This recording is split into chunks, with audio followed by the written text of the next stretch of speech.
Hey, bonjour à tous et bienvenue dans le quart d'heure neuro. Cette semaine, on va vous parler pas d'une question en fait qu'on nous a posée, mais plutôt d'une interrogation qu'on se fait suite à différentes formations, etc., qu'on est en train de faire.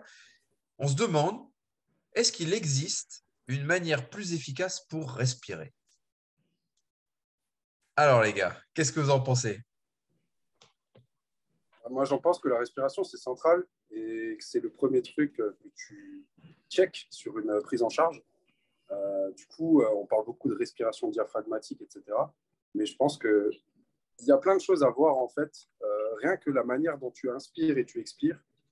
Euh, Observer de profil, on va savoir si tu respires à l'endroit ou à l'envers, entre guillemets. Par exemple, quand tu vas inspirer, tu as une expansion de la cage thoracique et tu dois avoir une flexion de la tête avec antéversion du bassin. Quand tu expires, la tête remonte, la cage thoracique descend et le bassin rétroverse. Rien que ça, avec les fluctuations de l'axe du corps, inspiration, expiration, donc inspire, expire, va t'indiquer si la personne respire bien ou pas et où est-ce qu'il peut y avoir des restrictions. Donc je pense que rien que d'un point de vue proprioceptif, bien respirer, c'est super important. Derrière, à côté de ça, on sait que différents types de respiration, par exemple, on apprend beaucoup la respiration pour le parasympathique, etc., stimuler le nerf vague. Le basique là-dessus, c'est expirer par la bouche 2 fois plus longtemps que tu inspires par le nez. Ça, c'est un basique pour le nerf vague. Mais il y a plein d'autres respirations pour le tronc cérébral, pour le pont, pour le cerveau et les lobes de manière générale, des types de respiration qui vont permettre, en fonction de ton anamnèse, en fonction de ton bilan, d'aller cibler certaines parties du cerveau et qui vont, on le dit assez souvent, je pense, le fuel, c'est-à-dire le glucose pour le cerveau et l'oxygène sont les deux éléments qui sont très importants pour pouvoir jouer sur les entrées sensorielles. Mais donc, du coup, là, on parle beaucoup de RNP et tout, mais le sport, de manière générale, ça va être quelque chose de central pour avoir un sportif qui réalise ce qu'on veut sur le terrain, que ce soit en prépa physique ou pour l'entraînement, en fait. Ouais. Je ne sais pas si Ça... tu ouais, en rejoins. non, clairement. Non, non, ça va. Mais en fait, alors, si, pour résumer en même temps, pour synthétiser, en fait, ce qu'il faut bien comprendre, c'est que respirer, c'est la première chose que tu fais quand tu nais, quand tu, quand Mmh. tu, quand tu viens au monde. Le nez, c'est enfin, pas celui-là. Bref, petite Mmh. blague. C'est la première chose que tu fais quand tu viens au monde. Donc, respirer, c'est important. Et ce qu'il faut bien comprendre, oui, tu peux faire le point avec RNP, avec le bilan RNP, on cherche tout le temps à cibler telle partie du cerveau, telle partie du tronc cérébral, cervelet, etc. La respiration, c'est la même chose. C'est en fonction d'un type de respiration, tu peux cibler telle ou telle partie du tronc cérébral, par exemple, ou du cerveau. Mais autre part, c'est que si la respiration n'est pas bonne, là, on va chercher dans la performance, c'est qu'en fait, tu tires une balle dans le pied. Pourquoi? Parce que si tu respires mal, bah, tu ne vas pas forcément bien t'oxygéner, donc tu ne vas pas alimenter bien ton cerveau et tes muscles. Mais du coup, c'est-à-dire que de même, de par ta respiration, tu vas être beaucoup plus fatigué pour une certaine tâche donnée. Donc, tu t'auto-tires une balle dans le pied pour la performance. Donc, juste parce que tu ne sais pas respirer, parce que ce n'est pas efficient, mais parce que tu ne le fais pas juste de manière correcte, en fait. Enfin, il Et y a puis plein de choses à dire, mais… on voit que le stress, de toute façon, prend le pas sur la respiration au fur et à mesure qu'on grandit. Et Hmm. Romain, il le disait, hein, le premier truc, en fait, compte, limite, que l'enfant fait quand il arrive au monde, bah, c'est il respire. Donc, en fin de compte, la respiration, ça en fait un des réflexes primitifs, des Hmm. réflexes archaïques de l'enfant. Donc, il va falloir aller checker rapidement cette respiration, si elle n'est pas efficiente, chez l'adulte ou chez l'adolescent, hein. Et on le voit avec le stress et le manque de motricité que les gens ont en général. Bon, on voit maintenant des respirations qui sont peu efficientes, qui sont thoraciques, et du coup, bah, il n'y a pas cette oxygénation qui est déjà optimale, bah, que ce soit pour les poumons, que ce soit pour le cerveau, et que ce soit pour les échanges gazeux, parce que c'est quand même important, tous ces échanges métaboliques qu'il y a au niveau du corps, et si on ne respire pas comme il faut, bah, on risque d'être un petit peu en problème. Qu'est-ce qui en découle? Ben, ce qui en découle, c'est surtout si on respire pas bien, sur le manque de motricité aussi, on va voir tout ce qui est vous savez, les blocages au niveau des hanches, des épaules, Hmm. etc. On va avoir énormément de restrictions de mobilité, même thoracique.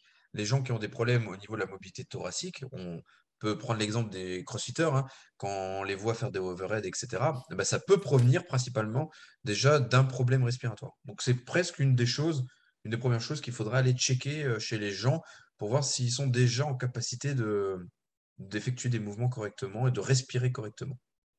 Mais justement, par rapport à ça, c'est marrant, tu parlais justement des hanches et tu parlais de mobilité avec Labo. Et je pense que si vous nous suivez, vous le savez maintenant, on insiste énormément sur la stabilité réflective et qui passe notamment par la stabilité de l'axe. Or, le diaphragme est dans l'axe. Et comme disait Romain avant, et justement, il y a une coordination qui se fait justement entre la cage thoracique, le pelvis et justement la tête et tout ce qui est cervical. Et tout ça, c'est dans l'axe. Et ça va te permettre aussi de stabiliser l'axe finalement et d'être beaucoup plus efficient et avoir moins de fuite d'énergie pour tout le mouvement et de la performance en soi finalement.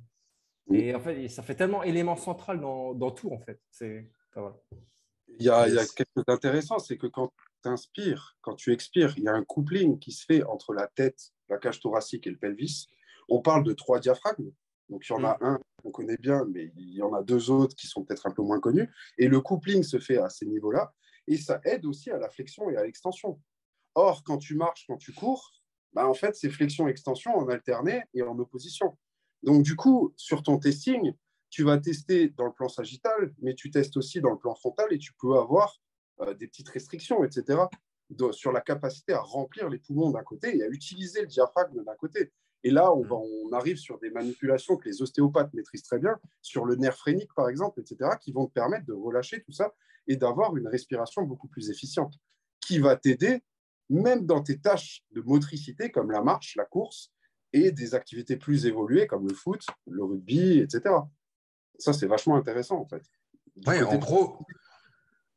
en gros, même au niveau de la respiration, on pourrait dire que des fois, c'est presque proprioceptif, tu sais, la manière de s'approprier sa respiration. Ça La l'est. plupart des gens ne savent même plus comment bien respirer. Et donc, quand les gens commencent à s'intéresser un peu à la respiration, qu'est-ce qu'ils vont faire? Ils vont venir juste gonfler le ventre et après seulement la cage thoracique, plutôt que la cage thoracique. Mais le problème, c'est que c'est pas une respiration qui sera optimale puisqu'elle n'est pas à 360 degrés. La respiration, elle doit se faire autour aussi du ventre, autour de tout cet axe et après soulever le reste. Donc voilà, ça c'est des choses qu'il faut essayer de retravailler, etc. Donc comme tu l'as dit, avec des professions médicales, paramédicales, et en plus à côté des sessions de respiration. Est-ce que tu as un petit tips respiratoire que tu aimes bien faire dans les séances Euh, en fonction de si tu veux peut-être privilégier, parce que là on va parler plus RNP, mais favoriser l'extension versus la flexion. Ça dépend de la personne qui est en face de soi, tout simplement. Après, derrière, il y a des trucs où tu ne peux pas faire faux. C'est par exemple la respiration bandée. Vous voyez les mini-bandes. Là, j'en ai pas. Oh, j'étais en train de regarder. Mais en gros, les mini-bandes, tu peux tout simplement les remonter sur les côtes basses ou alors un peu plus haut au niveau du sternum et aller chercher des expansions. Après, derrière, en faisant ton screening en tant que coach, si tu regardes dans le plan à l'arrière, en fait, tu vas te placer, la personne se penche légèrement vers l'avant, elle va inspirer et tu vas regarder s'il y a un côté qui se remplit plus que l'autre. Derrière, tu peux moduler l'exercice de respiration bandée de manière à ce que la personne ait un peu plus de feedback proprioceptif sur en fait, ici, il faut que tu ouvres un peu plus, etc. Et en fait, tu as des exercices qui sont facilitateurs pour la respiration et derrière, tu as des exercices qui sont plus en résistance. Et ça revient à de la prépa physique, c'est-à-dire qu'on va faire un truc comme on va d'abord faciliter. Une fois que tu es facile sur la facilitation, on va venir mettre de la résistance dessus. Et en fait, la respiration, c'est des muscles qui te permettent. Le diaphragme et après tous les intercostaux et ces choses-là, en fait, tu peux les travailler comme tu vas travailler ton biceps en muscu. En fait. C'est le même principe. Et tu as plein d'exercices qui vont être mis en place en fonction de la personne que tu as en face de toi. À côté de ça, donc ça, c'est un aspect plus entraînement, à proprement dit. Et à côté de ça, tu peux avoir des stratégies de respiration qui vont soutenir ton travail de reprogrammation neuroposturale. Si tu as un problème au niveau du pont, sur un des nerfs crâniens, enfin un des côtés, parce que c'est des paires de nerfs crâniens au niveau du pont, tu peux tout simplement aller faire des respirations qui ciblent le pont pour pouvoir maximiser les effets des exercices que tu vas faire pour réintégrer les exercices sur le pont, en fait, tout simplement. Yes. Le pont, c'est une partie dans le tronc cérébral, tout simplement. Ok. Et qui va permettre de quoi pour les gens qui ne connaissent pas du tout, tu sais. Seb, c'est ta partie, vas-y. Comme ça, je parle moins. Non, pour faire le plus simple possible. Flexion, Ouais, c'est ça. En fait, pour faire simple, dans la formation Labo RNP, on va distinguer, on va dire, des problèmes plus au niveau du cervelet, du tronc cérébral ou du cerveau. Mais dans chacune de ces parties, tu peux être encore plus précis en ciblant. par exemple, justement, le pont, en fait, c'est une partie du tronc cérébral. Le tronc cérébral, il y aura une partie supérieure, une partie médiale, justement, qui est le pont, et une partie inférieure. Et juste l'idée, c'est de focus sur ça. C'est comme si maintenant, pour faire le parallèle par rapport au membre supérieur, on dit que tu as un bras, c'est le tronc, et ben, le biceps, c'est par exemple le pont, justement, du tronc cérébral. Pour faire simple, c'est une partie du tronc cérébral ah, je m'embarque tout le temps dans les trucs. En fait, il faut se dire que dans le tronc cérébral, il y a, comme disait Romain, il y a des paires de nerfs crâniens. Certains seront dans la partie supérieure, certains dans la partie médiale, certains dans la partie inférieure. Justement, tu peux cibler davantage ça. Et le pont, il faut savoir qu'il est en charge de tous les mouvements d'extension du corps.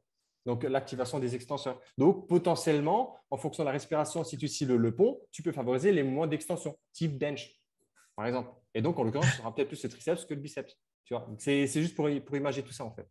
C'est juste, Yes. l'idée, c'est toujours d'être le plus précis possible. Mais donc, du coup, ça veut dire qu'on peut vraiment, il existe peut-être pas une manière plus efficace de respirer, parce que c'était un peu le titre de ce quart d'heure neuro, mais c'est une manière qui va être efficiente, en fin de compte, en fonction de ce qu'on peut faire et ce qu'on peut réaliser, etc. Une fois que, bien sûr, la personne s'est déjà réappropriée une respiration correcte, quoi. Je dirais que moi, il y a deux versants. Il y a un versant plus normalisé, quelque chose qui soit bien, qui soit efficient, et une version plus optimisée pour la performance. Comme côté neuro, c'est-à-dire que tu peux normaliser, on va dire, le système neuro de la personne, mais en même temps, tu peux cibler tel ou tel exercice pour la performance à venir. Donc, en fait, il y a les deux versants. Ta santé, performance, quoi, Ouais, c'est finalement. ça. Plus KPI et KHI. Pour imager, C'est pour ça. ceux qui ont suivi les autres podcasts. C'est exactement. Yes. Ok. Bon, bah, c'était pas mal. Merci à vous. Et puis, donc, on se retrouve sur les réseaux. Alors, petit changement dans le quart d'heure neuro. Ce ne sera plus forcément les lundis, mais on va se retrouver voilà, en début de week-end pour les quarts d'heure neuro. Et donc, n'hésitez pas à les écouter sur les différentes plateformes, comme on les partage jusque maintenant. Voilà, c'est juste qu'on a changé l'heure et le jour. Voilà, voilà. En tout cas, je vous Super. remercie. Et puis, on vous dit à bientôt. Salut tout le Salut, monde. salut.